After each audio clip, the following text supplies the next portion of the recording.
Mario Dumont. De la musique aux oreilles.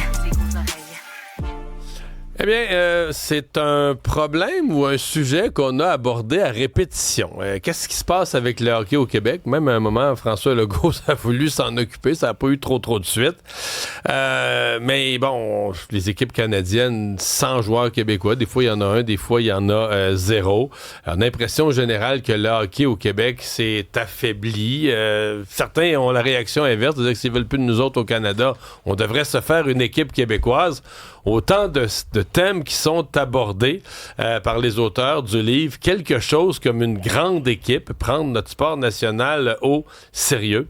Avec nous pour en parler, Guillaume Ringuette et Tristan Fortin. Bonjour à vous deux. Bonjour Mario. Bonjour Merci. Mario. Merci de la tribune. Ouais. Il va mal notre sport national? Ce qui va mal, c'est un peu le constat qu'on fait dans le livre. Là, Qu'est-ce qui va mal? Il y a un déclin de notre élite. OK? Il y a cette partie-là. Et évidemment, il y a toute une question de l'accessibilité. Je veux dire, le bassin de joueurs est en train de fondre. Parce que ça coûte cher. Il y a de ça. C'est abordé, entre autres, dans le livre, mais aussi, nous, le focus là, du livre, c'est vraiment, si on regarde notre élite, elle est où actuellement? Puis tu regardes les meilleurs modèles dans le monde, il y a une émergence de plusieurs puissances, de nouvelles puissances au hockey, que ce soit la Finlande, la Suède, la Tchéquie. Là, on s'est fait battre par la Norvège, le Canada. Là. 100 joueurs québécois, d'ailleurs. Là, exact, la nouvelle, exact. Parce que là, les équipes canadiennes, il n'y a plus de joueurs québécois. Là. On fait une équipe au Canada. C'est ça, au final, on regarde les championnats mondiaux, que ce soit senior, junior, on se rend compte qu'on est un peu évacué en termes de notre spécificité québécoise. Puis après, on regarde nos équipes traditionnelles comme le Canadien ou juste dans la LNH, il y a de moins en moins de Québécois. Donc ensuite, on se dit, là, ça, c'est notre sport national. Puis est-ce qu'on y participe encore? Alors qu'on sait que jadis, dans les années 70, non seulement on y participait, mais c'est un sport qu'on dominait. Donc là, il y a quelque chose qui se passe, puis nous, on pense qu'il faut réfléchir. Sur la présence de joueurs québécois dans les équipes canadiennes, aux Olympiques et autres, est-ce que c'est juste talent brut? Parce que même nos chroniqueurs sportifs nous disent « Ah, il n'y a pas de politique là-dedans, énervez-vous pas. » Moi, je suis pas sûr. Bon, OK, t'as l'élite de l'élite, là, on même avec David, t'en poses pas de questions, mais je pense que rendu au 3e, 4e trio, là, par une série de joueurs qui sont plus les tops de la ligue, je pense que les Québécois passent 2e. C'est-tu votre impression, vous autres, après avoir écrit le livre? Écoute, dans le livre, là, il y a une démarche qui est faite. On a un parcours on est très amateur de chiffres. Donc, on a utilisé des analyses économétriques pour étudier justement le fameux phénomène de la discrimination envers les Québécois dans les sélections canadiennes. Donc, vous l'avez étudié mathématiquement Absolument. à partir des Parce qu'à résultats. chaque année, il y a toujours, c'est toujours un peu émotif. Dans le championnat mondial junior, il n'y a pas eu de Québécois, il y a moins de Québécois. Comment ça, ce joueur-là n'a pas été sélectionné, vice-versa. Nous, ce qu'on voulait faire, c'était, OK, ça, c'est une émotion, c'est une anecdote.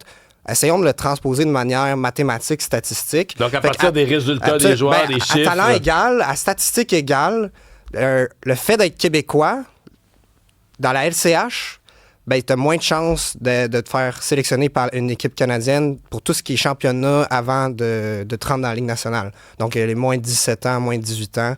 Un Québécois a moins de chances statistiquement de faire l'équipe. C'est vérifiable. Vérifiable, absolument. Fait que ça, c'est... Puis ça, je veux juste dire, là, on est très fiers, c'est un apport à la littératie. Là. Je veux dire, il y a eu des études par le passé sur une discrimination envers les Québécois pour tout ce qui est salarial. Il y a des économistes qui ont utilisé ça dans les années 80-90. Nous, ce qu'on vient de faire, là, c'est quand même une bombe, là, dans le sens que, les chances de faire l'équipe absolument. À talent égal, chiffre égal, exactement. données égales absolument. sont moindres. Exactement. Là, faites-moi le lien parce que vous posez ces questions, vous avancez toute la discussion, mais vous pensez aussi, vous faites partie, puis il y a de plus en plus de monde au Québec qui le pense. Il y en a même le chandail, là, qu'on devrait avoir une équipe du Québec, une équipe nationale du Québec aux Olympiques ou dans les compétitions internationales. Absolument. Justement, là, on regarde si justement on n'a plus notre place sur Équipe Canada, puis même si on avait notre place, c'est-à-dire proportionnelle, est-ce qu'on va se contenter de 4-5 joueurs, alors qu'il y a des nations équivalentes au Québec, ou voire plus petites, qui sont spécifiques, qui sont distinctes, qui ont une culture de hockey comme la Lettonie, la Slovaquie, qui sont en progression. Mais la Slovaquie, aux Olympiques, la Slovaquie s'est retrouvée dans le corridor, là? Absolument. Si je peux me permettre, Mario, juste le livre ici, là, ce qu'on fait, c'est qu'on fait pas le postulat qu'on va avoir une équipe nationale aux Olympiques demain matin. Ce qu'on souhaite, c'est avoir un programme national de développement comme les Américains ont actuellement.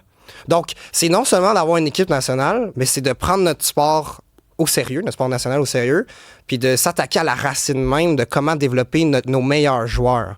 Donc, c'est vraiment ça, nous, notre souhait ou notre politique, notre vision de cet enjeu-là. Là. C'est pas tout de suite là, une équipe olympique, parce qu'il faut faire des demandes aux fédérations, puis habituellement, bon, il faut... Il y en a qui vont argumenter... Le Canada s'opposerait exactement. à ça. Fait que nous, notre démarche, c'est de dire, écoute, qu'est-ce que le Québec, demain matin, peut faire pour avoir une équipe nationale? Puis c'est exactement ça. Tu demandes à personne d'autre que toi-même. Tu vas pas être en position de quémander à autrui, que ce soit le gouvernement du Canada, que ce soit les fédérations internationales, que ce soit Hockey Canada. Il y a personne qui est concerné, outre Hockey Québec puis le gouvernement du Québec. Est-ce qu'on sait pourquoi c'est devenu négatif d'être québécois au hockey? Bien, il y a ce qu'on étudie, ce qu'on constate aussi, là, c'est que c'est une question de gouvernance.